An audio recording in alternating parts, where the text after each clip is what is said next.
Everyone in the elegant restaurant knew who she was, the daughter of Ethan Hale, the powerful CEO who owned half the city.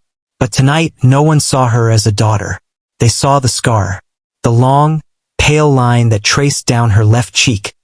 An uninvited reminder of the fire that had changed everything.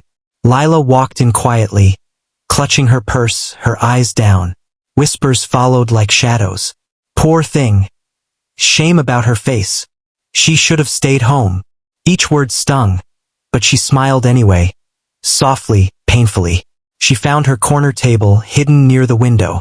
Alone again. Always alone. Then, a small voice broke the silence. "Daddy, can I give her the flower?" Lila looked up. A little boy stood there, holding out a daisy with both hands. Behind him, a man in a waiter's uniform. Tired eyes, gentle smile, watched nervously. "I'm sorry," he said quickly, approaching.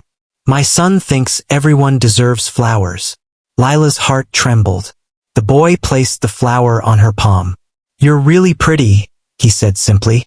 Something inside her cracked open, not from pain but warmth. She looked at the father, whose kindness was quiet but steady, and for the first time in years, she didn't feel invisible. In that simple moment, surrounded by judgmental eyes, a scarred girl finally felt seen, not by the world, but by a stranger's child and his brave, humble father. Lila didn't expect to see them again. But the next evening, when she returned to the same restaurant, almost against her own will, there they were.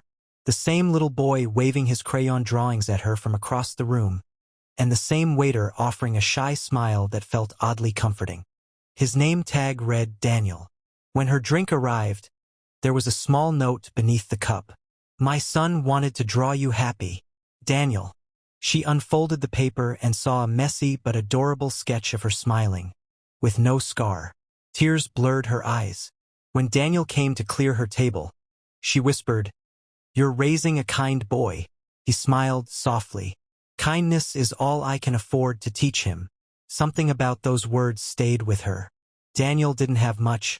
His worn shoes, his tired hands told that story, but he gave so freely. Lila, despite her wealth, felt like the one who'd been poor all along. As she stood to leave, a group of socialites entered, people she knew from her father's world.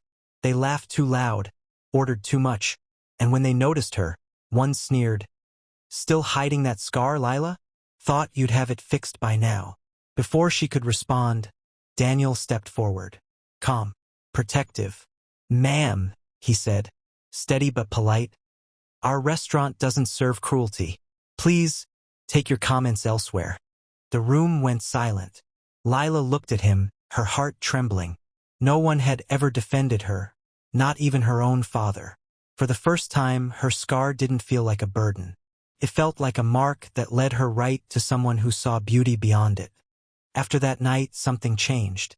Lila began visiting the restaurant more often, not for the food, but for the peace she found there.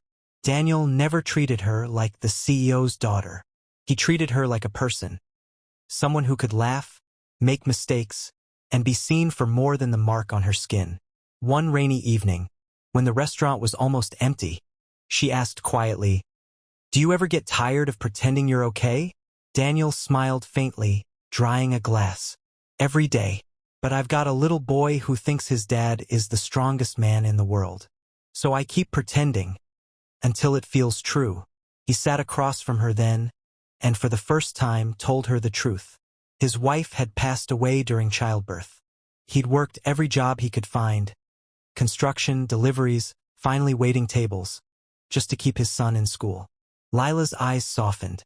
"You've been through more than most could handle." He shrugged. "We all carry scars, Miss Hale. Some just show on the outside." She looked down, fingers tracing her cheek. The fire had started in her father's factory, an accident no one talked about. She'd gone in to save a trapped worker. The headlines called it reckless. Her father called it embarrassing. But Daniel, he called it brave.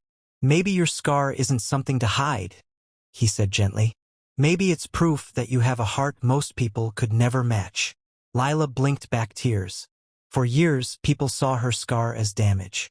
But sitting across from Daniel, the man who'd lost everything yet still chose kindness, she finally saw it as something else. A reminder that real beauty often begins where the pain once lived.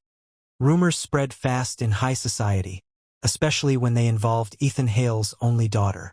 By the end of the week, gossip columns buzzed with headlines. Scarred heiress seen dining with waiter. CEO's daughter falls for a single dad? Her father's anger was swift. Lila, do you realize what this looks like? He thundered, pacing his marble office. You're a Hale. You can't be seen with people like him. People like him? She repeated, voice trembling. You mean decent people? Kind people? He slammed his fist on the desk. He's after your money. Don't be naive. Lila stood her ground for once. He's never asked me for anything. Just respect. Something even my own father can't give.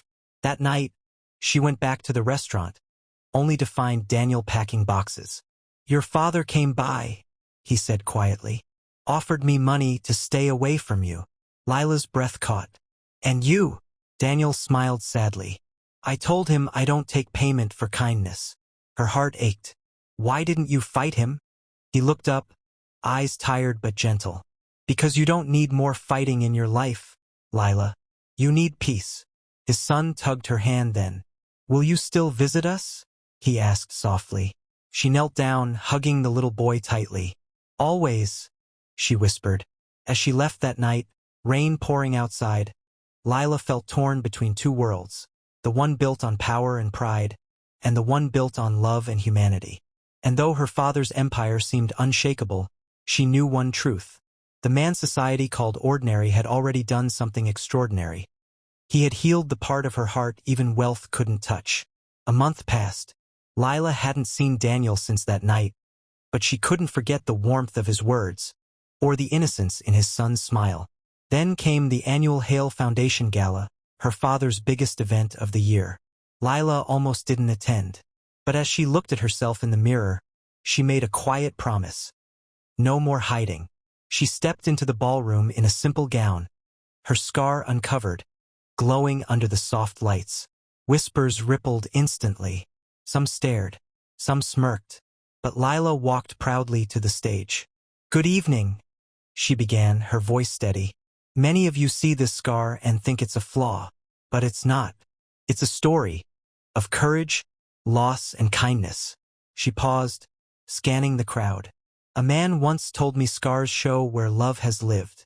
He was a waiter, a single father, and he taught me that dignity doesn't come from wealth. It comes from heart. Gasps filled the room as Daniel entered, led by his little boy holding a flower, the same daisy as before. Lila smiled, tears glistening. Tonight, I'm donating half my inheritance to fund opportunities for single parents, like him, who never stop giving. Her father stood, speechless. For the first time, pride softened his stern face. As applause filled the hall, Daniel reached the stage. Without hesitation, Lila took his hand. Right there before the world that once mocked her. And in that moment, it wasn't a scar people saw anymore. It was strength. It was love.